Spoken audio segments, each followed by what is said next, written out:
Yo, yo, yo, what's that word? This is the 3012 Inning Podcast. I'm your host, Brodrick. Now, we're about to knock it out of the park. We got a lot to get into today.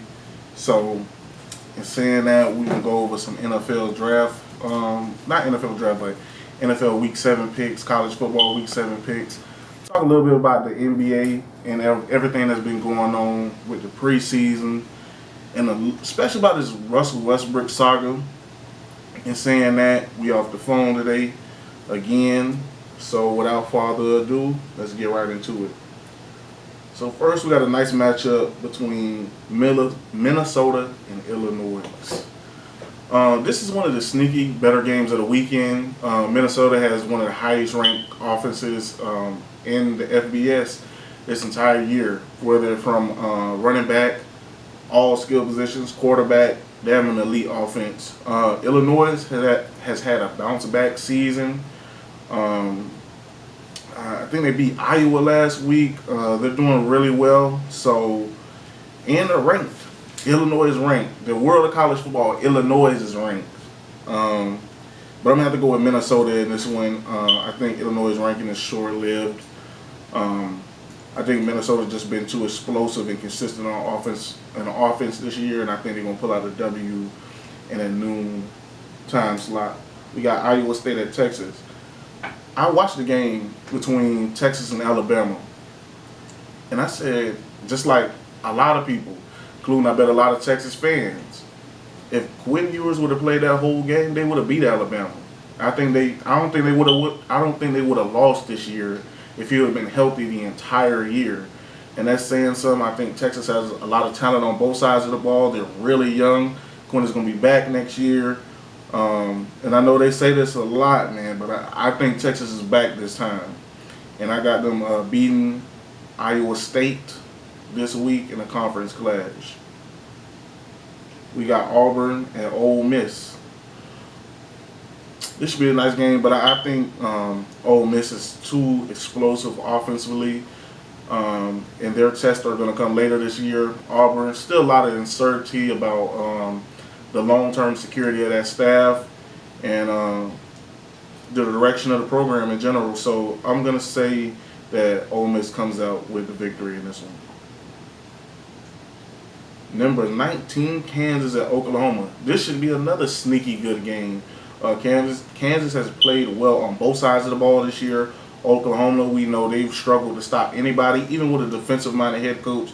It's going to take some time to implement the schemes he wants, for his culture to set in, and for things to operate to peak efficiency how he expects them to operate. Still, there was no excuse for them to lose 49-0.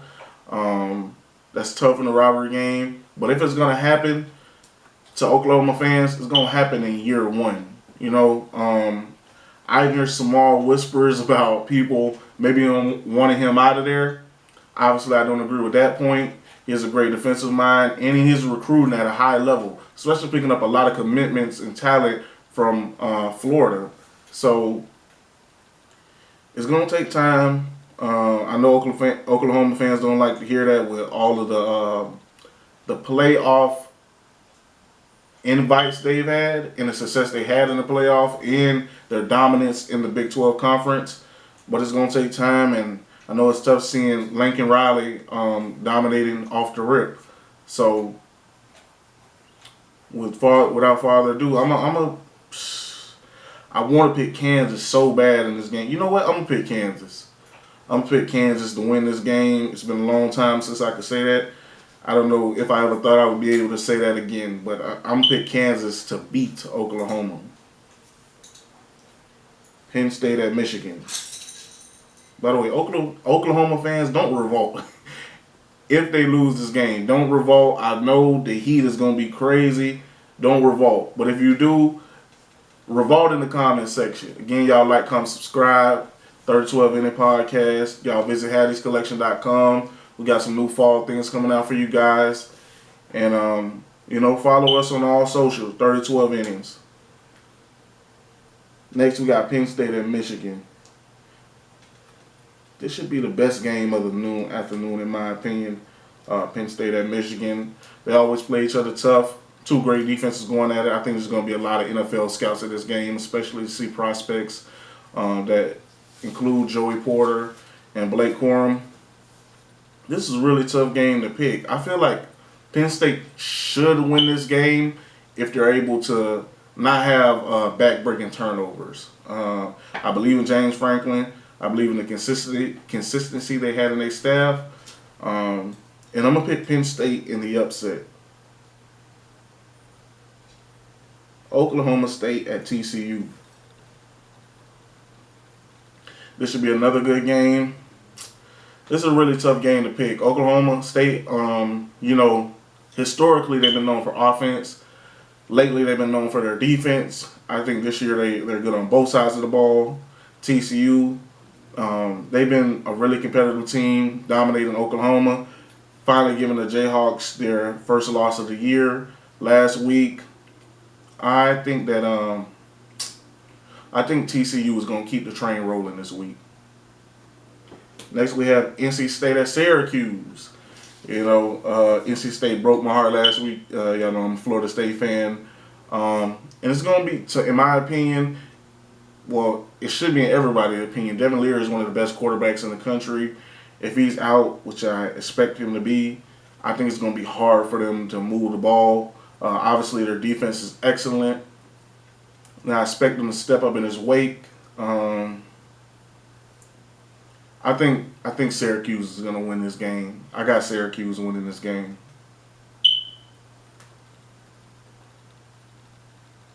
Vanderbilt at Georgia. Alabama at Tennessee. This should be a great game. Alabama fans, let me know in the comments if Bryce Young is playing. I'm not sure if he is or not. And even if he was, this would be a tough game. Tennessee looks really good on the offensive end. They go blow for blow with anybody. Their defense, they seem to play a bend but don't break style, but they get enough stops to keep Tennessee successful. Love what Josh Heupel is doing, is really turning around that program. Tennessee versus Alabama. My heart is telling me, well, my head is telling me, never pick against Nick Saban. Oh, man. I'm sorry. This is so difficult. You know what? I'm going to pick Tennessee for the upset. That's not a pick with a lot of confidence, but I'm going to pick Tennessee for the upset. James Madison, number 25, James Madison at Georgia Southern. I'm going to go with James Madison. Mississippi State at Kentucky. This should be a sneaky good game as well. A lot of good football play this weekend. I'm gonna say Mississippi State in this game. Clemson at Florida State. Obviously I'm gonna have a lot of eyeballs on this game. Man, Florida State has suffered a lot of injuries, especially along the line of scrimmage. And that's kind of the worst place to be when you're facing a dominant line like defensive line of Clemson. Their offensive line is really young, but they do their jobs well. They're much improved from last year. Well-coached team, obviously. DJ has looked much better this year. I think he's going to use his legs a lot in this game. I know a lot of people want me to be fast on this one, but you got to understand the position I'm in. I just can't see Florida State winning this game, and it sucks. They're going to a bye week next year off a 3-game losing streak, but we'll have more to talk about then. Maybe I'll do an episode strictly on how I feel about my thoughts on the team and their future as far as the rest of the schedule this week. Give you guys a little surprise episode, but I got Clemson winning this game. USC at Utah. This should be another good game. Utah has a solid defense. They struggled a little bit this year more than what we thought they would. USC has obviously dominated. They have an explosive offense. My upset pick did not translate last week. I'm going to pick USC to win this game. But this should be one of the better games of the weekend as well. Especially with it starting at 8 o'clock. This should be one of the best games out there to watch. Next, we're going to move on to our NFL picks.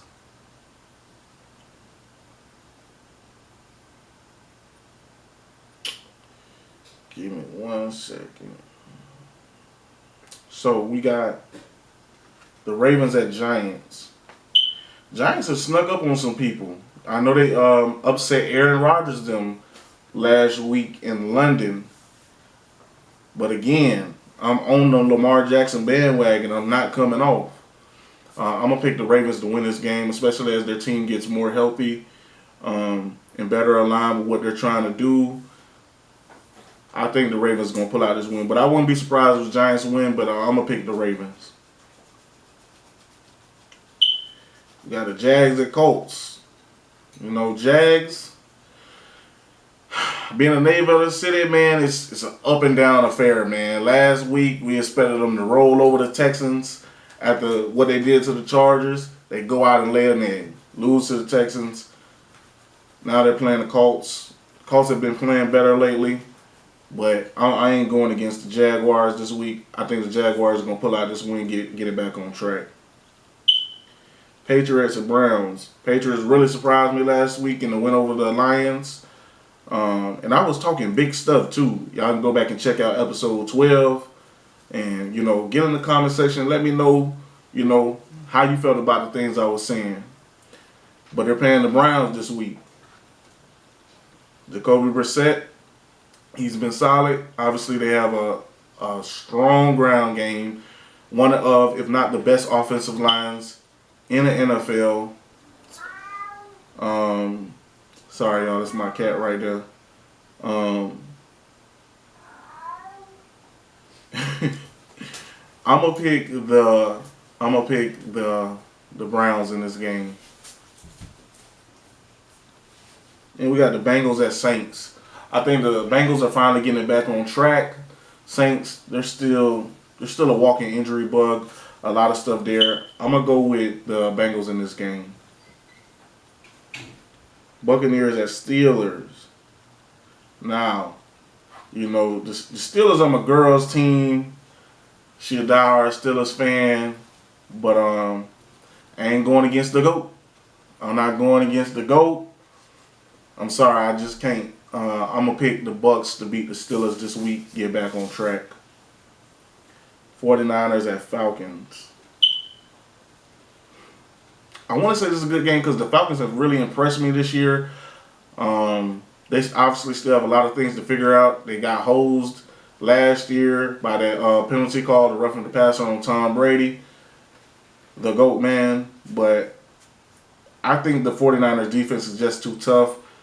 Jimmy G, if they could just not commit turnovers, get the ball to Deebo Samuel, run the ball. If they play 49ers football, I expect them to beat the Falcons. Jets at Packers. Now, look, y'all know my team, Jets, Jets. Man, I think Aaron Rodgers, he might come out with a revenge game, though. Obviously, we got a nice set of corners, DJ Reed and Sauce Gardner. To me, this is a toss-up game. And it feels real good to say that. I must say, Jets fans, get in the comments. Drop the Jet emoji in the comments. I want to see them. And I'm going to pick the Jets in the upset this week. It's tough to say. Aaron Rodgers is going to be tough for sure. That defense is really tough too. Aaron Jones and A.J. Dillon. It's going to be a tough game. But I think we pull off the upset this week. Vikings at Dolphins. I'm not sure if Tua's going to play. I don't really expect him to play. I'm not sure if Teddy's going to play. I watched them play the Jets last week. Obviously, we dominated them boys. But on a serious tip, Vikings, if they could just stay consistent, get a ball to 4, spread the ball out with Justin Jefferson, Kirk Cousins, doesn't commit many, if any, turnovers. Dolphins have a solid defense. They still got those explosive playmakers. And maybe they'll have a better scheme around their young quarterback this week as they mold a scheme that fits him and his talents and skill set. So I'm going to pick the Vikings in this game until further notice. The Dolphins just got to get healthy. Panthers at Rams. I'm going to pick the Rams. Panthers just fired Matt Rule. Obviously, the team could come out and play inspired ball for the interim coach and the interim staff. But I just think this is a team in turmoil. They don't really know what they're going to do right now.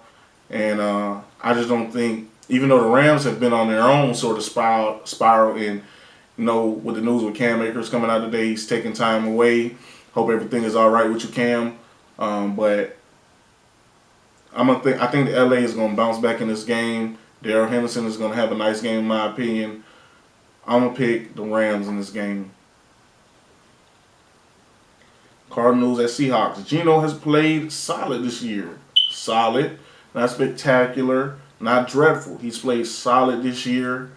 But that defense is just giving up everything through the air, which is, I know a lot of people say this, but I'm going to go ahead and say it too. It's a far cry from the Legion of Boom days. And I just think the Cardinals have had a tough schedule this year. They've lost some really close games, and they really impressed me when they played the Eagles last week, the undefeated Eagles. In that game, that was a great game. Came down to the wire. It was very tough back and forth. Obviously, the Eagles are set in the trenches in the skill positions. So for the Cardinals to show that, especially when they lack a few things this year, including pass rush, that was eye-opening for me. I'm going to pick the Cardinals in this game. Bills at Chiefs. This is the game of the week right here. Next game we might talk about might be one step above, but I don't know. Bills at Chiefs. Every time these guys play, it just feels like an AFC Championship game preview, in my personal opinion. But as y'all know, if you've been listening to the show since before the season started, I've been saying the Bills are my Super Bowl favorite. I think they're going to win the Super Bowl. And in saying that, it's hard to go against Patrick Mahomes. In my opinion, Patrick Mahomes is the best player in the NFL, has been that way for at least the past 4 years. It's hard to pick against this guy in anything. I just think that defense is going to be too stout. I don't think they're going to stop the boy, but I think they're going to slow him down just enough for Josh Allen and his skill position talent to take over the game. Their offensive line leaning more and more on that Chiefs defense. And I want to see the game plan that Andy Reid is going to implement this week. Is he going to try to have the quarterbacks duel it out, or is he going to be methodical and play ball control, try to keep it out of Josh Allen and Stephon Diggs' hands? I want to see how he plays it out this week. I think this week Gabriel Harris be a nice fantasy pickup, as they're going to have to slant a lot of coverage over the Stephon Diggs side. So watch out for that as well. I ain't make my pick. I'm going to go with the Bills. Cowboys at Eagles. Now, I'm not sure if Dak's playing. I think Dak is playing, but I'm not 100% sure. Cowboys fans, y'all let me know down in the comment section below. Now, I'm not sure, but if he is playing, I'm going to go with the Cowboys in the upset. They've been on a roll. Even with Cooper Rush, Dak's been out. Seems like he's raring to go to prove that, even though the team has seemingly had more success without him, that he is one of the best quarterbacks in the league. He can get the job done. And I think even, it doesn't matter who the quarterback is. I feel like the Cowboys should keep the same formula that has led them to success, which is playing stifling defense, running the football really well, getting to CeeDee Lamb, spreading the ball out. But that defense is one of the best defenses in the NFL. Obviously, the Eagles have a great defense as well. Like I said before, Eagles loaded on both sides of the ball. Strong skill position talent. I think they're going to play ball control this week. You kind of have to with that Dallas defense, but I think they're going to find some success. This could probably be the best game of the entire weekend. I really like this game. This is really hard to pick, but like I said, if I didn't make the pick already, I'm gonna pick the Cowboys to come out with the win. I know Eagles fans gonna hate that, but I'm gonna pick the Cowboys to come out with the win. Our final game that we're gonna talk about: Broncos at Chargers. Both teams that are going about it. Nobody's at full health at this point in the season, but especially these two teams. You know, if y'all go back and listen to my earlier podcast, I picked the Broncos to win the division. Got super hyped. But I gotta admit, by this point we have a large enough sample size. Russell Wilson has let us down this year. He's really surprised all of us. And of course he's going to a different scheme. After you've been somewhere for so long and been comfortable in where you at and you knowing what to do with Pete Carroll, who's a top 5 coach in the league, you know, I guess we just didn't expect him to struggle this much with an offensive coordinator that seemed like he was going to let him do what he needed to do. He was going to let Russ cook. But it seems like the exact opposite had happened. It seemed like he's been more conservative than usual. Like he's really put the handcuffs on Russ. So that's unfortunate to see. Hopefully they get it together. I don't think they get it together this week. I'm going to go with the Chargers to win this game. And you know, I got a small bias in it because they basically the Florida State Chargers with Asante and a few other guys, Derwin on the team, Trey McKitty. So I'm gonna pick the Chargers to win this game. Unfortunately, y'all know Denver like my second home, and it sucks because I picked Denver to win the division, but I think the Chargers are gonna pull this one out in a tough division race game. Now, finally, we're going to talk a little bit about the NBA. I'm going to be honest with y'all. I haven't watched much of the preseason. I don't think you can take that much from the preseason, although byproduct of me believing LeBron is the GOAT and LeBron being my favorite player, I follow behind the Lakers. And last year they went 0-7 in the preseason. And I was like, yeah, man, that don't really mean nothing. It's preseason. Nobody playing for real. Ain't nobody playing hard. They just tested some things out. But it was ominous, and we all saw what happened last year. They ain't been doing so great this year in the preseason, but this year I have different expectations. Last year, I fell for it. Like a lot of Lakers fans, I fell for it. This year, I came in. When they didn't trade Russ, and I'm not just blaming him. It's not just him. But he is a significant factor in all this. He did have a terrible year last year, especially for his own MVP standards. And by all standards, to be honest, the team can't stay healthy.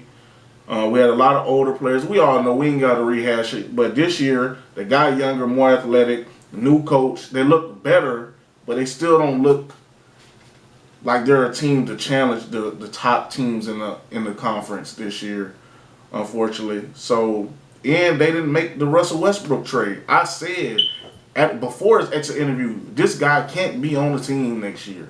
He can't be. We saw the 2 videos that just came out of Pat Bev trying to call the huddle, and it showed AD, Bron, I believe Lonnie Walker, and Russell's on the court. He clearly did not want to be a part of the huddle. No matter what people say, he was arguing with the ref. He clearly did not want to be a part of the huddle. Then you got the other video where he wasn't with the team. Now, there's been evidence provided where he historically hasn't been a part of that team pregame huddle right there on the court. But I digress. I think you can tell as far back as his exit interviews, media days, he's a guy that doesn't want to be there. And the firing of his agent, he's a guy that doesn't want to be there. And obviously, we all have heard all the trade rumors. He's part of a team or front office that doesn't want him there. So I understand how that could be a stressful situation on both sides, and it is unfortunate because he is a guy with a lot of stature in this league. Obviously, he's talented, and it's just an unfortunate situation. And obviously, it's best for both parties to move on. Having said all of that, that trade that people are calling for with the Pacers, I hope the Lakers don't do that. I think it'd be a bad trade. Miles Turner and Buddy Hield don't put you to the point where you're a championship team. I will repeat it. Miles Turner and Buddy Hield don't get you to the point where you're a championship team. And they would have to pay Miles Turner at the end of this year. So you're committing to that team basically over the next 3 to 4 years. And I don't see that team ever having the capabilities to win a championship. Would a team be better? Yes. Would a team... Is it damn near a sin to waste a year of LeBron's prime? Yes. But saying all that, by the end of this year, you have near max cap space, especially with the salary cap expected to rise. And so, as we know, a lot of times the Lakers have built through free agency. And even if they can't attract that a star player on a discount, you still can pick up better role players. To me, it hasn't been about the star power with LA. Sure, AD has been hurt. LeBron has been hurt. When they're healthy, with a strong supporting cast, they've proven they can win a championship. It's been the lack of depth on this team over the past couple of years, to me, that has really done them in. Like, obviously, they shouldn't have made the Rush trade. And in the moment, it felt like, whoa, that was kind of weird. But obviously, now looking back on it, it was a disaster. Kyle Kuzma had a career year. KCP is still cashing checks and is still a valuable 3-and-D role player in this league and another Western Conference contender with the Denver Nuggets. And we can go back farther than that. Them giving up Zubac for a bag of chips. They made a lot of weird moves over the years. Caruso, not signing DeMar last year. They made a lot of odd moves when it seems from the outside viewpoint that the obvious moves they should make are there. Will that stop? Remains to be seen. But, you know, I think they got a better team this year. I do think they should focus on trading Russ, but getting a better return. Like, I can understand their hesitancy. Hope I'm saying that right. You're essentially trading away your future if you trade away the 2027, 2029. You got to get a superstar in return, and you got to have a foundation and a team in place that could win you some championships. But a championship, LeBron has put it on the record that it don't matter where his son at, he's leaving. So if you trade these pieces, you have to bring back something back that can help AD win. Because, I mean, tell you the truth, if LeBron out there, how will you really know what AD's mindset is about the organization? And saying that, I think we had a great talk today. I appreciate y'all. Again, it's episode 13 of the 32 Inning Podcast. Y'all like, comment, subscribe, share. We got a lot of stuff coming up, and I appreciate y'all. Thank you.